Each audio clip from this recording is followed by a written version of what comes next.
Now, this case involves the Wyrick family, specifically the daughter Heidi Wyrick.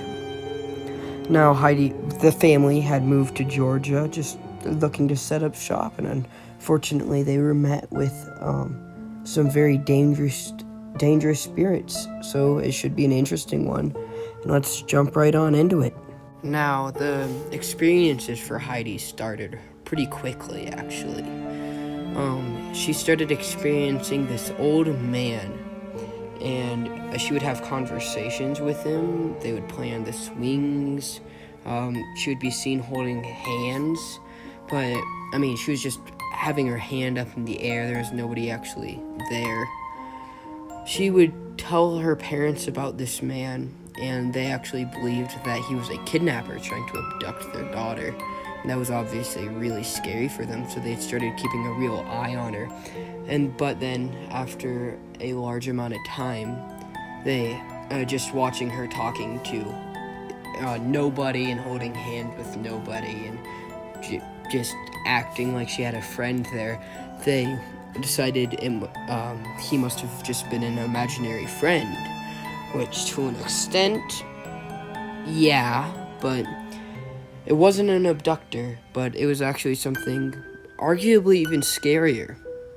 And now she would actually see him till the age of 8. And she said up to that time she actually believed he was real the entire time. And she would call the man Gordy. And a lot of people believe because of this that this was actually the spirit of a man, Mr. Gordy, who lived on that property a while before and had passed away. So that's pretty scary. His name was James S. Gordy. And the man who passed away even actually matched the description of the old man that Heidi would talk about.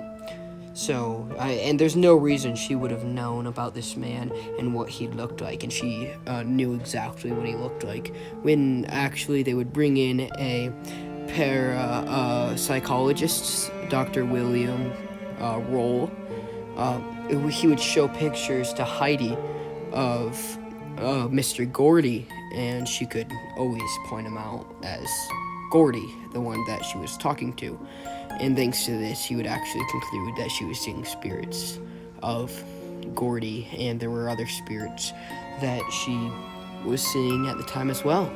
Now, Mr. Gordy would not be the only spirit that she had seen, and she still sees. Now, she had answered the door, and a man with a bloody t-shirt had appeared.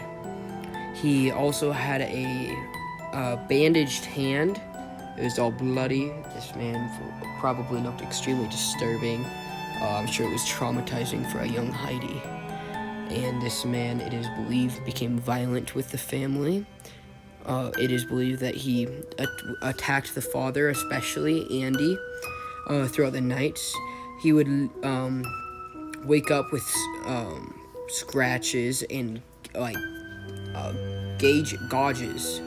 gorges in his body, and it's just really terrifying for him. And that would just be an awful experience, not knowing where these gorges were from. Just truly awful, I'd imagine. And he would scratches would appear on Heidi, and this was when it became pretty clear to the Wyrick family that this was not just some imaginary friend. And again, they believed it was an abductor, but it was not. They would believe it until the scratches started appearing, and then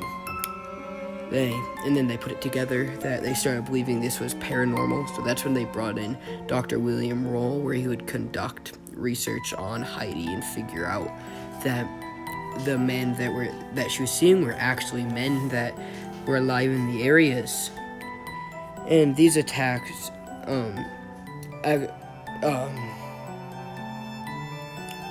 would actually come on around her sister Jordan's birth, come after, and they decided to move to protect their young new child. Now, post-move, these experiences for poor Heidi and the Wyrick family would not stop.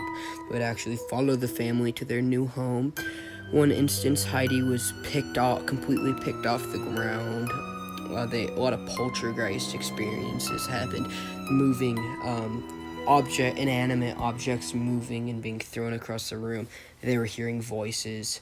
Heidi was seeing shadows, basically, and they were like shadows of stuff that she couldn't understand and explain. She did see some animals, she saw people, and she saw things that she couldn't understand the form of. And all of this leads me to believe that she was actually being haunted by a demon or a multitude of demons that were just going after her and terrifying her. Now, to this day, according to her, she still does experience spirits. She believes them to be dead people, as a lot of people do. However, I do not believe in ghosts as in dead people. I believe in ghosts as in demons. And my advice is, if you ever have an encounter with any type of spirit, there's no Casper the Friendly Ghost. They are demons and they are taking advantage of you. There are angels out there. There are angels, and it is possible, but generally, if you find a ghost or something claiming to be a dead person, animal, or thing, it's not a ghost. That's a demon. An angel would never pretend to be a dead person. That's not the way they work. And yeah, so that's my take on this.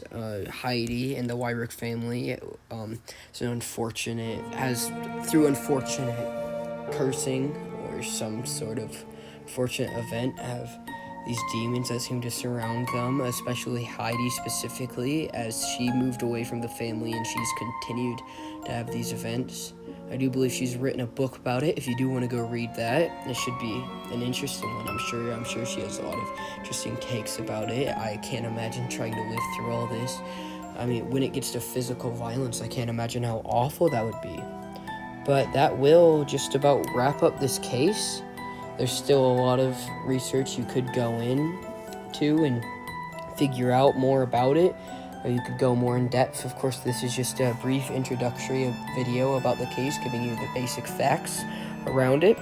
So yeah, if you're interested, go and do some of your own research. As I always recommend, doing your own research is great. But yeah, that'll be the end of this episode. So have a wonderful day, and goodbye from Strange Investigations.